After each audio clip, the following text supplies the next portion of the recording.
When you downloaded Steam for the first time, I'm 90% sure that the first game you added to your account was Team Fortress 2. It's a game made by guys who own Steam, it's free, and it's one of the first recommendations for a new PC player. But sadly, TF2 has been suffering a bot crisis for years now, and what was once a thriving community of people around the world playing together on some of the most memorable maps available has devolved into a game being held alive on IV fluid by the fans, where there hasn't been a major update for 7 years and counting. And no, the summer update is not a major update in my eyes. Don't get me wrong, I love the game for its easy to pick up gameplay and the general atmosphere of it with its cartoony look and the colorful cast of characters that you can play at. Though there isn't a story in-game, the TF2 lore that's been shown in the comics and the animated videos is hilariously absurd. I don't remember the last time I saw a German doctor convincing a Russian giant that ribs do indeed grow back. The soundtrack cannot be beaten. Not a single one is bad or even mediocre. Each piece has that little something that makes it distinct and unique. Even the overall sound effects used in the game are all memorable, along with a plethora of voice lines that you can use.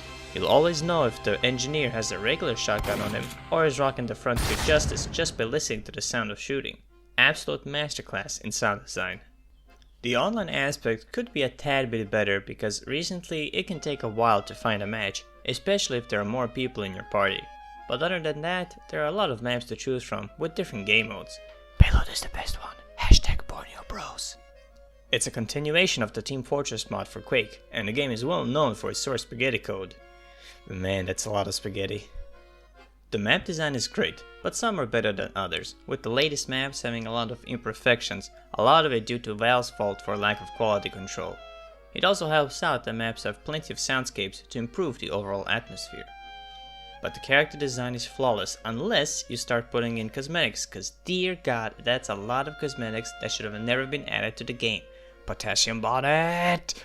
You'll almost always know what class you're dealing with, even if their face is unrecognizable from the amount of stuff covering their body. Progression in this game is a bit steep, but there's not a lot of complicated stuff to grasp, and you have a lot of TF-tubers available to teach you the ropes for the basic and advanced mechanics. When it comes to pacing in matches, it can be either balanced or completely lopsided, depending on how the auto-balancing system feels that day and how many bots are present. Customization is widely available, from changing controls to using entirely different HUDs made by the community. You have a lot of stuff to change in the way you want, and for a game from 2007, that is pretty cool. Not even the modern titles have that much customizability. TF2 gives you some amazing moments, from the coolest plays and comebacks to the most hilarious situations like having massive conga lines and players just chilling with one another. In the 4-ish years that I've actively played this game, I had some really good moments, and that's what made me love the game. And it's also what makes me sad seeing the current state of it. I really wish things would get fixed, but it's even a miracle that it survived for 17 years. That says a lot about how fundamentally good this game is. I mean, this game is older than Steph Curry's NBA career. Now there's something to think about. Modding is a big part of Team Fortress 2 and is very much supported. From maps, weapons, skins and cosmetics, people want to create something for the game, and maybe one day it'll be introduced as an official item by Valve. I just hope it's not something like Potassium Bonnet. There are a lot of achievements in this game, from ridiculously easy to obnoxiously hard. Good luck killing 1 million robots in MVM. Not to mention that some achievements are straight up impossible to get, like the YouTube achievements. Guess it's time to download Sam. It's absolutely worth the time playing this game, and for how old it is and how good an average PC is nowadays, everyone can play this game. Just some stable internet and you're good to go. For that, Team Fortress 2, with a total score of 170 out of 180, gets a mean score of 9.44 out of 10 and is crowned a gold stamp.